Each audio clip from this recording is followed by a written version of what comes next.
সেই ইচ্ছে করে করে পায়ে পা দিয়ে ঝগড়া, এত গুছিয়ে সংসার করে তাও মন থেকে দেখাচ্ছি বাবা গো, আমার বাবু শোনার পাশে না, যা ভয় পেয়েছি আমি কি বলবো। সকাল 5:30 বাজে, অটোর চাবিটা ব্যাগের মধ্যে দিয়ে ব্যাগটা ঝুলিয়ে রাখলাম। ড্রাইভার ভাইটা এখনও আসেনি। আর বারান্দার এই কর্নারে এসে সূর্য মামাকে দেখার চেষ্টা করলাম। 5:30টায় এদিক দিয়ে তো ভালোভাবে দেখা যায়, কিন্তু কি বলতো, ওই যে আমার গ্রিলগুলো রয়েছে, লাইট পোস্টটা রয়েছে, যার জন্য একটু আপডাল হয়ে গেছে। তা যতটুকু পারলাম দেখালাম। আর চাবিটা ঝুলিয়ে দিয়ে রাখলাম কেন বলো তো, যে ড্রাইভার ভাইটা বৃহস্পতিবার শুক্রবার গাড়ি চালায় তার আবার মোবাইল নেই।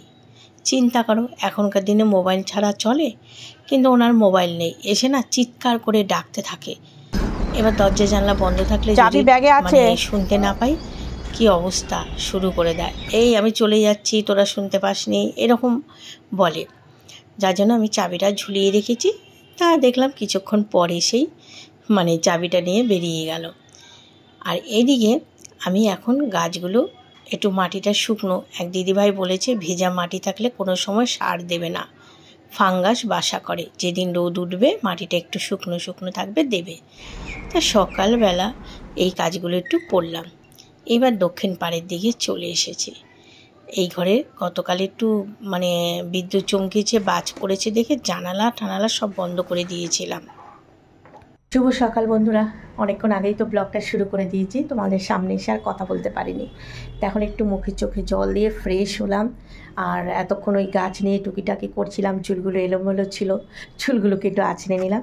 এখন দেখি কতদূর কী করা যায়। চা এখনও বসাইনি, কেননা এখন বাজে 7:15। তা এদিকের একটু কাজগুলো গুছিয়ে নিই, তারপরে গিয়ে চা বসাবো। নতুন ব্লগ শুরু করে দিলাম, তোমরা সারাটা দিন সাথে থেকো। আর সবাইকে রিকোয়েস্ট করছি ভিডিওটা অবশ্যই লাইক দিয়ে দেখো। চলো সাথে থেকো। গতকাল খাটের ওপরে, এই ঘরে খাটের ওপর যে চাদর কাপড়গুলো ছিল, তোমাদের তো বললাম ভাঁজ করতে ভালো লাগছিল না, আজকে সকাল সকালই হাত লাগিয়ে দিলাম।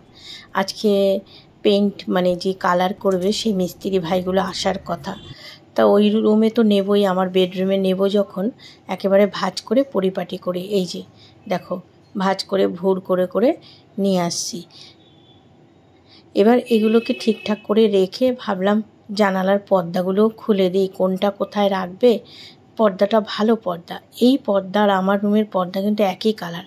আসলে ছেলের রুমের মানে আমার বাবু এখন যে রুমে আছে সেই রুমের আর আমাদের বেডরুমের একই কালারের পর্দা কিনেছি, পিঙ্ক কালারে। কিন্তু এই পাতলা পর্দা ছেলে একদমই পছন্দ করে না। এখন আপাতত ওর রুমে তো অন্য পর্দা দেওয়া আছে। তা ভাবছি এবার রং মানে পেইন্ট হলে একটু এই দিকে রুমে যত পর্দা লাগাবো ও সব ভারী, কেননা আমার ছেলে একদম হালকা পর্দা পছন্দ করে না। সমস্ত গুটিয়ে নিলাম। এর মধ্যে কর্তামশাই উঠে গেছে, কিচেনে চাটা বসিয়ে দিলাম। আর ভাবলাম এগুলোও সরাতে হবে। আরেক ভুর জামা কাপড় ভাঁজ করেছি সেগুলোকেও এনে এখানে রাখলাম, আলমারিতে ঠিকঠাক করে গুছিয়ে রাখতে হবে। এদিকে চা খেতে বসেছি। আর আমাদের আমি যখন জামা কাপড়ের গাঁটটি নিয়ে মানে ঢুকছিলাম তখন ও খাটে শোয়া ছিল। তারপর শুরু হলো তক্কাতক্কি। আলমারিতে এখনও গুছ করলে এখনও 15টা শাড়ি রাখা যাবে, এখনও 15টা শাড়ি দেওয়াই না। 15টা আমি ভাঁজ করে যদি রাখতে পারি, হ্যাঁ না বললা যে আলমারিতে জায়গা আছে, আলমারিতে রাখতে পারবে এখন 15টা শাড়ি।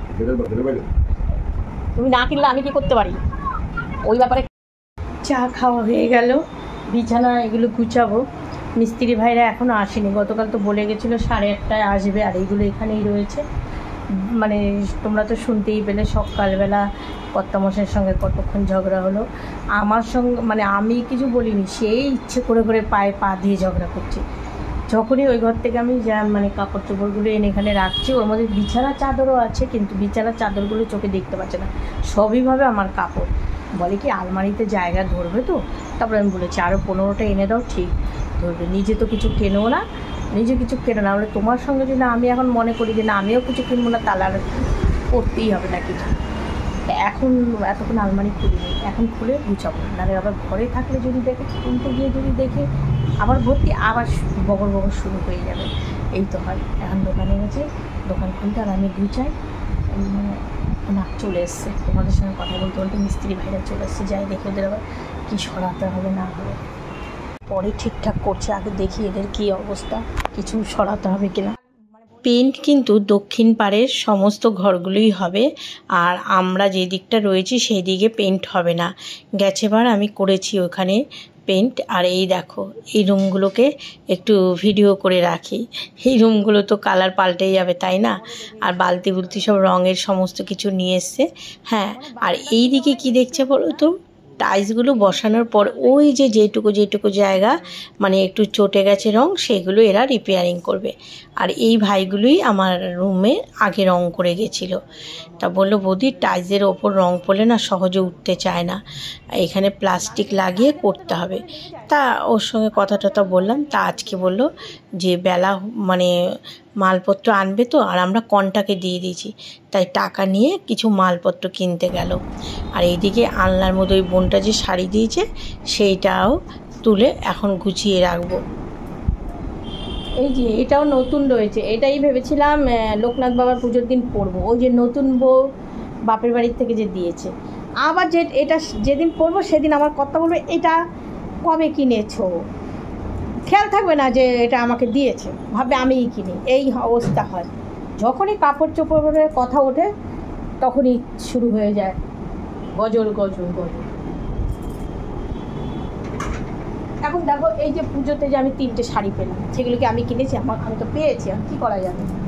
আসলে পরি না বলে, ও কথা বলে ঠিকই বলে, পরি না শাড়িগুলো এত কিনে কী করবো। কিন্তু ওই যে চোখে দেখি যখন, আমি যদি সেরকমই বলো, আমি যদি সেরকমই মানুষ হতাম, আমি যদি খালি কেনাকাটিই করতাম, তাহলে কোনো সময় কি আমি কোনো জিনিস বানাতে পারতাম বলো তো? কে বোঝাবে, এত গুছিয়ে সংসার করে তাও মন পাই না, তাহলে ভাবো। হাজব্যান্ড রাগারাগি করুক আর যাই করুক, ওই যখন বলে একটু রাগ হই, আবার কিছুক্ষণ পর ভুলে যায়। কেননা আমি যদি রাগ করে ভাবি আর কিনবো না, ওর পয়সা ধরবো না, তাহলে আমিই তো ঠকবো। আর আমি নিজে তো কিছু করতে পারি না, ওর পয়সাতেই তো আমাকে চলতে হয়। তবে না, তাও খুব বিশ্বাস করে আমাকে, মানে যখন যেটা হাতে আসে টাকা পয়সা সবই আমার কাছে দেয়। কিন্তু কি বলো তো, বিশ্বাস করে কিসের জন্য, যে আমি সেগুলো গুছিয়ে রাখি বলে। কিন্তু মাঝে মধ্যে এটা সেটা কিনলে আমি তো ওর আর পয়সা দিয়ে কিনি না, কিন্তু তাতেও সেই একটুখানি ক্যাটক্যাট করে, ওটা সবার ঘরেই হয়। হ্যাঁ ঠিক আছে, গরম জল বসিয়েছি। এই দিকের ঘরে কয়েক বিছানায় যেগুলো গুটালাম সেগুলো কেচে কুচেই রাখবো। আর এই ভাইগুলো সমস্ত কিছু কি এনে ওরা আবার কোন দিকে গেল, মনে হচ্ছে কালকের থেকেই শুরু করবে। তা সমস্ত কিছু গুছিয়ে রেখে গেল, আমি ওইগুলো ভিজিয়ে রেখে ছেলের খাবার করতে আসলাম। আর ওই দিকে বলো না, সকালবেলা ড্রাইভার ভাইটা গাড়ি নিয়েছে, কিছুক্ষণ পর গাড়িটা ফেরত দিয়ে গেল। এই গাড়ি খারাপ বলে ফেরত দিয়ে গেল। গাড়িটাও কাজ করাতে হবে। আর ছেলেকে দই দিয়ে পরোটা একটু অল্প তেল দিয়ে করে দিলাম।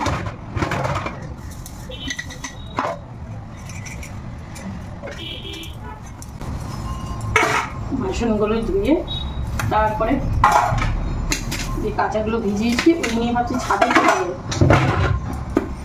ভাবছি কি ছাদে গিয়েই ওগুলো কেচে দেবো, ওয়াশরুমে কাচবো না, একবারে কেচে মেলে দিয়ে ভিজে গেলে অসুবিধা নেই, এসে তো স্নানই করবো। বাসনগুলো গুছিয়ে রাখতে গিয়ে দেখলাম সামনের দিকে একটা মানে বাসন রাখার র্যাকের এই কোণাটা দিয়ে একটু জং ধরেছে। তা ভাবলাম যে এইটুকু মেজে ফেলি। আর এই যে তারের যে কসব্যাটগুলো ওগুলো ভালো, ওগুলো একটা আনতে হবে। আসলে আমাদের সামনেই দোকানটায় নেই, সেদিন গিয়েছিলাম। এখন এই দেখো 2 বালতি জামা কাপড় নিয়ে তালা দিয়েই উঠলাম। আর এসে দেখি বিপদে পড়েছি, এত রোদ। ঘরে যখন ছিলাম বুঝতে পারছিলাম না, তার মধ্যে দেখো না এই পাশে কলপাটটা না, কলপাটটা হচ্ছে এই দিকে, একেবারে ঠাটা পড়া রোদ। টেনে নিয়ে এসেছি, আবার এগুলো নিয়ে নিচে যাব, দেখি আস্তে আস্তে করে একটু কেচে দিই। রোদ গ্রীষ্ম বর্ষা সব কিছুই সহ্য করতে হবে, তাই না?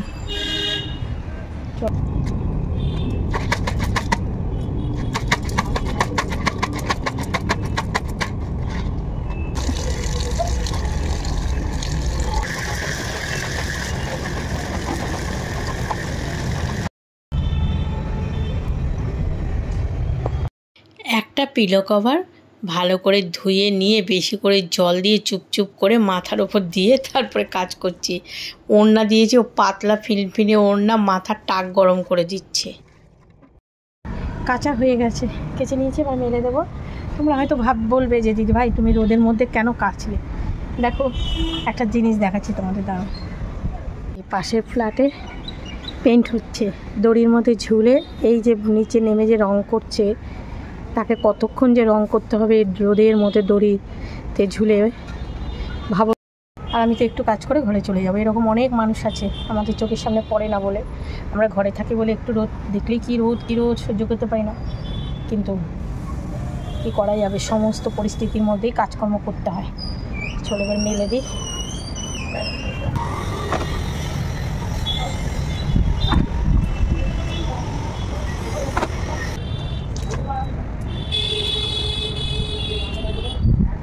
এই যে চাদরগুলো এখানে মেলে দিয়েছি। ও আবার মাথায়টা রয়েছে, এটা ভুলে গেছি।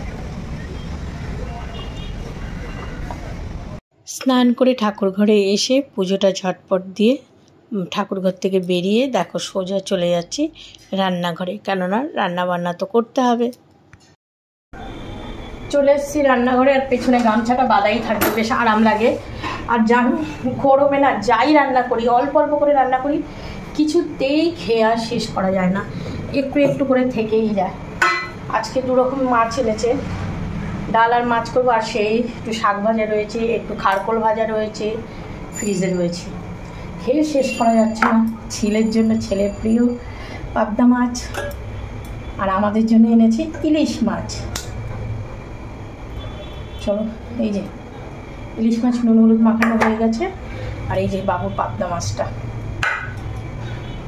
এই মাছ দু রকমের মাছ, আর ডাল সেদ্ধ একটু আছে, ওই করবো, যেহেতু কালকে আবার শনিবার। ভাতটা বসিয়ে দিই, গরমে ঝটপট করে রান্নাটা সেরে।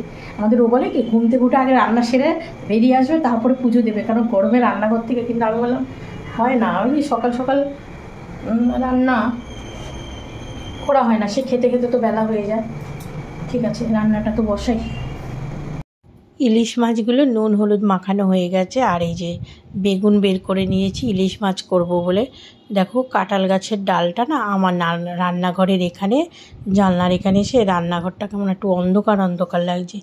আর এই ছেলের পাবদা মাছটা, পাবদা ইলিশ দুটো মাছই তো সর্ষের তেল দিয়েই খাটে, তাই সর্ষের তেল দিয়ে দেবো। মা আবার ফটফট করে কেন? এই বোতলটা আমি ধুয়ে তো তেল ভরেছিলাম এর আগে, মনে হয় একটু জল ছিল, যেন ফটফট করছে। বেশ বড় বড় সাইজের ইলিশ, দুই টুকরো হয়েছে।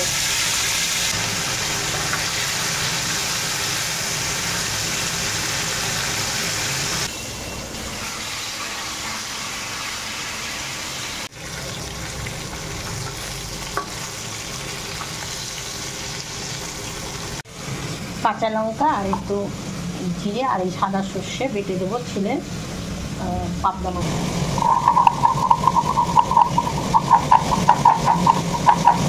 ইলিশ মাছগুলো ছোটো হলে কী হবে, যেমন সুন্দর গন্ধ বেরিয়েছে, সেরকম কড়াইয়ের মতো কত তেল হয়ে যায়। একটুখানি সর্ষের তেল দিয়েছিলাম, আর দেখো কত তেল বেরোচ্ছে।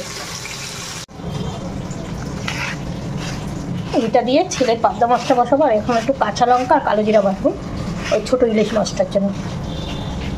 দেখো এই খোল দিয়ে কী সুন্দর কাঁচানো যায়। বেগুন কেটে নুন মাখিয়ে রেখেছি ইলিশ মাছে দেওয়ার জন্য, আর এখান থেকে দুটো লেজা মাছে একটু তেল দিয়ে রেখে দেবো, আমাদের ওই মাছ ভাজার তেল আর দিয়ে রান্না শুরু করলাম।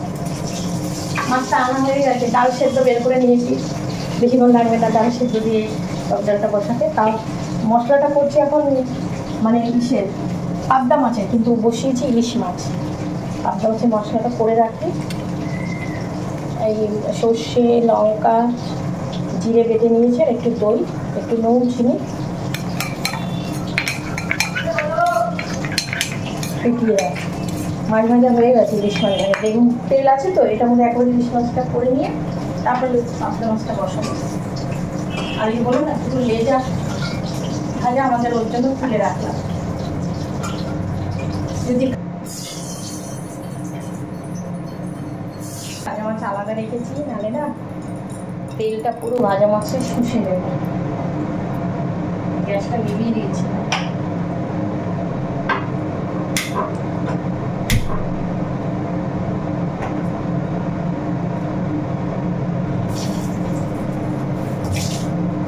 আমার রান্নার মাঝে যতবার আমি যা হাত দেবো আমার আগে ধুয়ে নিই, কারণ ধুয়ে আবার তারপরে সরবে না। একটু কাটা দিয়ে না বিচ্ছিরি লাগবে। এই যে বেগুন দিচ্ছি ইলিশ মাছটার জন্য। হচ্ছে ইলিশ মাছে দেবো কাঁচা লঙ্কা আর কালো জিরা। এটা আগে বাটলাম না কেন বলো তো? কারণ আমার ছেলের মাছের মশলাটা আগে করে নিলাম। কালো জিরা বেটেছি, শিলটা আবার ধুয়ে নাহলে মশলা করতে হবে।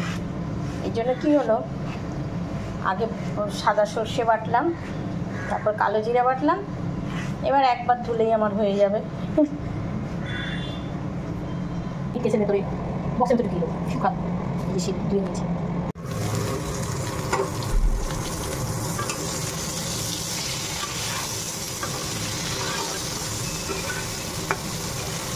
কালো জিরে বাটা, নুন হলুদ দিয়ে দিলাম,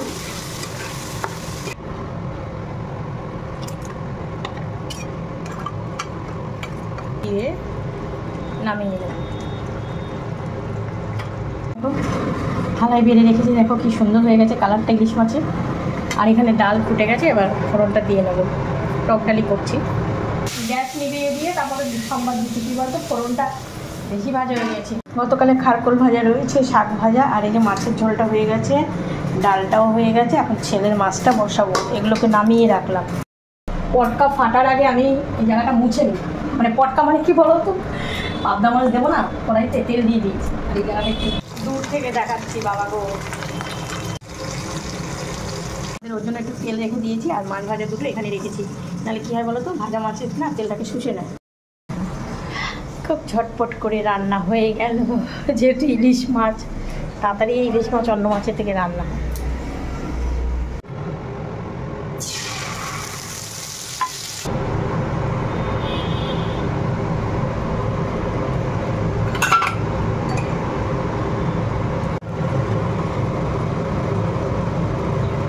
হয়ে গেল আমার রান্না বান্না, ছেলের মাছটাই বাকি ছিল, ব্যাস। এই যে আমার বাবু সোনার পাবদা মাছ। রান্না তো কখন হয়ে গেছে, ছেলেও খেয়ে দোকানে চলে গেছে, বাবা মাও খেয়ে শুয়ে পড়েছে। কিন্তু ওই যে আমাদেরও বললাম না, গাড়িটা একটু ডিস্টার্ব, কাজ করিয়ে এনেছে, আবার এখানে গাড়িটাকে খুলে ঠিকঠাক করছে। এবারে ও আসলে একেবারে খেয়ে নেব। আর গরম, রাস্তাঘাট একদম গরম। আমি আবার গিয়ে ওর সঙ্গে একটু জল ঢাললাম গায়ে, এত গরম বাবা। দুপুর হলে গাড়িগুলো আসে তো, যার জন্য খাওয়ার টাইমটাও আমাদের দুপুরবেলা টাইম মতো। কেন এটা আমাদের গাড়ি, এটার কাজ হচ্ছে। ওই একটা গাড়ি এসছে, ওই গাড়ি। উফ, রাস্তা দেখো, তাপ দেখো কী কটায় খাবো। আর খাওয়া দাওয়া ইচ্ছেও করে না, রান্না বান্না ওইভাবেই ঢাকা দেওয়া রয়েছে।